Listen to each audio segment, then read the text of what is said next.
A continuación revisaremos la gestión del cronograma del proyecto. Los procesos de la gestión del cronograma del proyecto son los siguientes: planificar la gestión del cronograma, definir las actividades, secuenciar actividades, estimar la duración de las mismas, desarrollar el cronograma y controlar el cronograma. En primer lugar tenemos el proceso de establecer las políticas, los procedimientos y la documentación necesarios para planificar, desarrollar, gestionar, ejecutar y controlar el cronograma. Aquí también se establecerán qué metodologías y herramientas son necesarias, cuáles serán las unidades de medida del cronograma, por ejemplo, horas, días, meses, cuál será el nivel de precisión en las estimaciones de tiempo, por ejemplo, más o menos 5%, cuál será el nivel de tolerancia o límites de control de los desvíos del cronograma, por ejemplo, más o menos 20%, sin necesidad de aplicar correcciones, qué reglas se utilizarán para definir el porcentaje de avance de una actividad, cuáles serán las cuentas de control del EDT para gestionar los avances, cómo se estimará la reserva para contingencia y cómo será el formato y cuándo se presentarán los informes de avance. El proceso de definir actividades es el proceso que permite identificar y documentar las acciones específicas que se deben realizar para generar los entregables del proyecto. Como sus principales salidas tenemos a la lista de actividades, atributos de cada actividad, lista de hitos, solicitudes de cambio y actualizaciones a los documentos del plan del proyecto, como la línea base del cronograma y la línea base de costos. Entre las herramientas de este proceso tenemos a la descomposición, que consiste en que los paquetes de trabajo del EDT se descomponen normalmente en componentes más pequeños denominados actividades, o convertimos a los paquetes de trabajo en actividades. Entre las principales salidas del proceso de definir actividades tenemos a la lista de actividades, que es una lista exhaustiva que incluye todas las actividades del cronograma necesarias para el proyecto. Cada una de las actividades debe tener un título único. Las actividades tienen duraciones donde se lleva a cabo el trabajo. Luego tenemos la lista de hitos. Un hito es un punto o evento significativo dentro del proyecto. Es similar a las actividades, pero tiene una duración nula.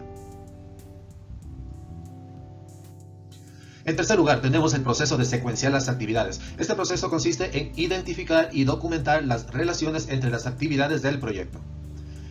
Luego de el uso de algunas herramientas, lograremos la principal salida, que es el diagrama de red del cronograma del proyecto y la actualización de otros documentos del proyecto. Entre las herramientas del proceso tenemos el método de diagramación por precedencia PDM. Aquí las actividades se representan mediante nodos y se vinculan gráficamente mediante relaciones lógicas para indicar la secuencia en que deben ser ejecutadas. En la diagramación tenemos algunos tipos de relaciones entre actividades. Tenemos en primer lugar la relación final-inicio, donde la actividad sucesora no puede comenzar hasta que no haya finalizado la actividad predecesora, que es la más común. Luego tenemos la relación final-final, FF, donde una actividad sucesora no puede finalizar mientras no finalice una actividad predecesora. Tenemos el tipo de relación SS, donde una actividad sucesora no puede comenzar hasta que haya comenzado una actividad predecesora. Y por último tenemos la relación inicio-final o SF, donde una actividad sucesora no puede finalizar hasta que la predecesora haya comenzado. También tenemos 4 tipos de dependencias entre las actividades. Tenemos la dependencia obligatoria, que son dependencias que a menudo implican limitaciones físicas, como por ejemplo construir los cimientos antes que las columnas y paredes en una casa. También se conocen como de lógica dura.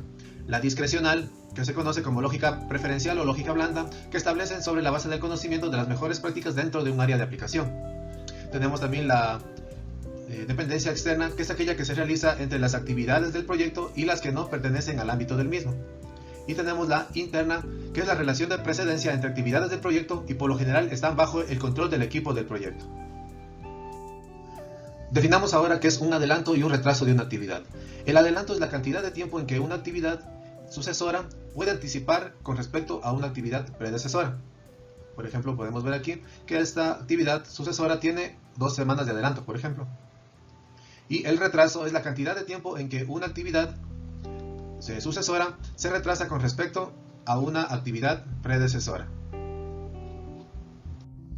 En cuarto lugar tenemos el proceso de estimar la duración de las actividades. Este proceso nos permite realizar una estimación de la cantidad de periodos de trabajo necesarios para finalizar las actividades individuales con los recursos estimados. La principal salida de este proceso es la estimación de la duración de las actividades, que nos servirán para colocar en los diagramas de red. Pero ¿cómo estimar el tiempo de una actividad? De acuerdo a este proceso tenemos algunas herramientas, entre ellas tenemos las principales son juicio de expertos, donde expertos estiman el tiempo en base a su experiencia e información histórica. La estimación análoga, en donde usamos datos históricos de una actividad o proyecto similar. La estimación paramétrica, donde usamos una relación estadística entre datos históricos y otras variables. Y la basada en tres valores, donde calculamos o estimamos la duración basada en tres valores: optimista, muy probable y la pesimista.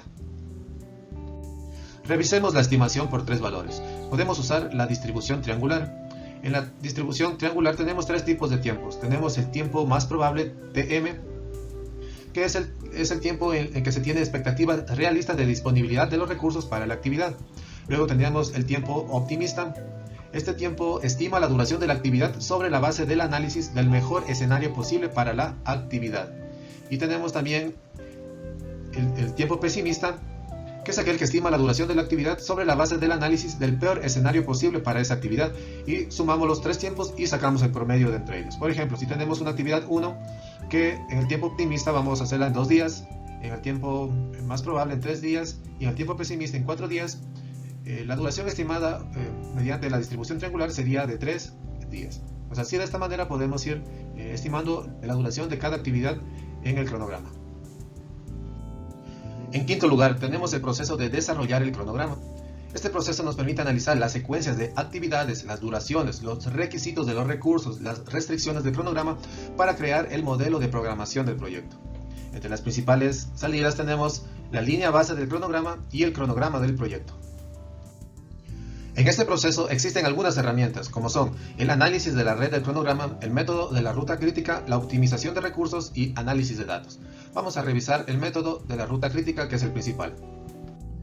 El método de la ruta crítica nos permite identificar cuáles son las actividades críticas que forman el camino más largo del proyecto. Si alguna de estas actividades se retrasa, la duración del proyecto se retrasa. En el gráfico tendremos dos posibles caminos, A, B y D, donde sumando sus duraciones de cada actividad obtendremos 25. Y tenemos otro posible camino que es A, C, D, donde sumando las duraciones tendremos 30. Es decir, el camino que tenga la mayor duración será la ruta crítica. Esto nos permite calcular la mínima duración del proyecto y poder determinar qué flexibilidad tenemos en la programación de las actividades dentro del diagrama de red. También nos permite calcular las fechas de inicio y finalización, tanto tempranas y tardías, de las actividades, sin tener en cuenta la limitación de los recursos.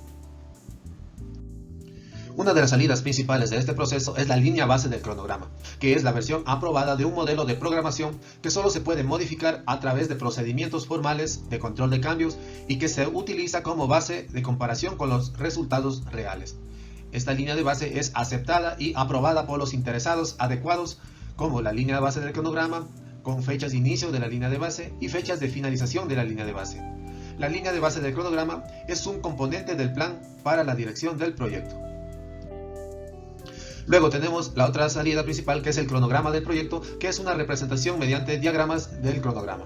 Aquí podemos usar lo que son los diagramas de barras, o también conocido como diagrama de Gantt, donde representamos la actividad y la duración en una escala temporal de los mismos y también podemos representar cómo están secuenciadas estas actividades. También tenemos el diagrama de hitos, donde vamos a representar los principales hitos del cronograma con sus fechas establecidas. Por lo general representamos los hitos como un rombo que tiene duración 0 días. Asimismo, también tenemos el diagrama detallado, que es una combinación de los dos anteriores, donde vamos a representar tanto las relaciones, los hitos y las barras. Y por último tenemos el proceso de controlar el cronograma, que es un proceso que permite monitorear el estado de las actividades del proyecto para actualizar el avance del mismo y gestionar cambios en la línea base del cronograma. Podemos determinar el estado actual del cronograma del proyecto, influir en los factores que generan cambios en el cronograma, reconsiderar las reservas del cronograma necesarias, determinar si el cronograma del proyecto ha cambiado y gestionar los cambios reales conforme sucedan. Entre las principales salidas de este proceso tenemos a la información del desempeño del trabajo, pronósticos del cronograma y solicitudes de cambio. Para este tipo de proceso se suele usar el diagrama de Gantt de seguimiento. Este diagrama es basado en el diagrama Gantt obtenido en el proceso anterior, en donde vamos a indicar el avance de cada actividad según corresponda y actualizado al momento de la ejecución del proyecto.